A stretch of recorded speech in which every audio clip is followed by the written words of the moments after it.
Hi everybody, Dr. Chris here back with you for Advanced Google Analytics. Unit 1, Part 2. And I'm going to basically introduce to you what the interface looks like and take you through some of the things that it can do for you. By now, hopefully you've already established not only an account, but you put a tracking code on your website. But it's early for you, I realize that. And so I think it's more appropriate to take a look at the Google Store interface and show you some of the things it can do, as it already has many viewers, many users attached to it. So first of all, by now you should make sure that you're in the right account on your Google interface, and it should be the master demo view. And once you click on to the right account, you should get to where you get to the real-time overview. And this is really interesting because it will tell you exactly what's happening right now on this website. Who's watching it right now? And you can find out all kinds of things, such as where are these people coming from, what kind of devices are they using right now, what pages are they on.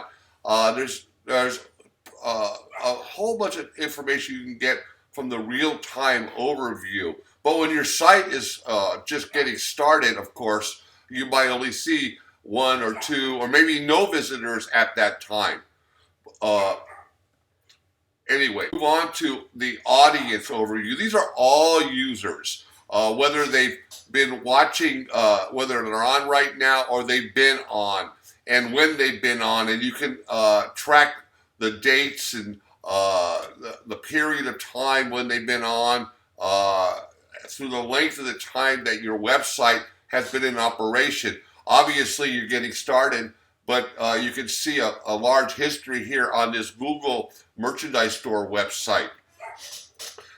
They will tell you, such as things of the country, the users, the language the users, the kinds of devices the users are using.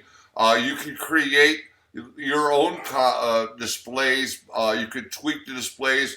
Here is a pie chart that is a very good visual for you, but you can change the various displays, and you will get more and more familiar with that when you get to as you go through this course. So anyway, this is the audience overview. And as you can see, we have a whole menu of different accesses, different things to look at on our Google Analytics website. We can move through the acquisitions overview. And the acquisitions will tell you the channels that the people are coming from, how they get to your website, how they lead to various conversions, and the various different channels, the behaviors that are going on these websites, and what they lead to. This is the acquisition channel, and there's a whole lot of information that you will see that you can get from this channel, and I will go further into this as the course develops. Now we get to the behavior channel. Things like clicking on certain objects, watching a video, submitting a contact form, how long do people stay in a website, whether they leave the website for another website or for a different page in your website. All kinds of information that one can get from this behavior view. And we'll go further into this as the course develops. Conversions are things that happen on your website. Many of us will set goals for conversions.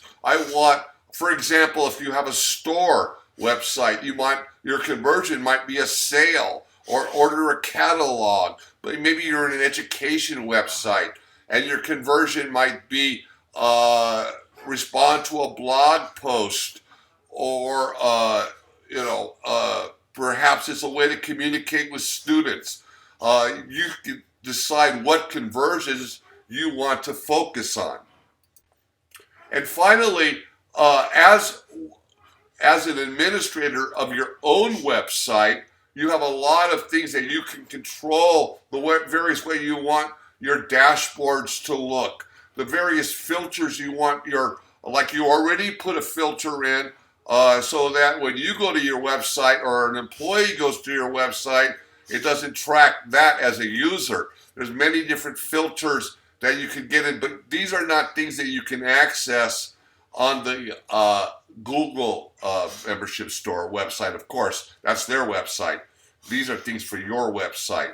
Now, before you go to the next part of this course, I want you to go back through these various overviews on both the Google Merchandise Store and start to take a look at what's happening on your website and click around. Feel free to click around to see how you can drill down all of these various programs. For example, when you go back to the various overviews, click on those various links and see what happens when you click on those links. Become more and more familiar with Google Analytics before you get to the next video. This is Dr. Kritzer. I will be back with you for Unit 1, Part 3 next.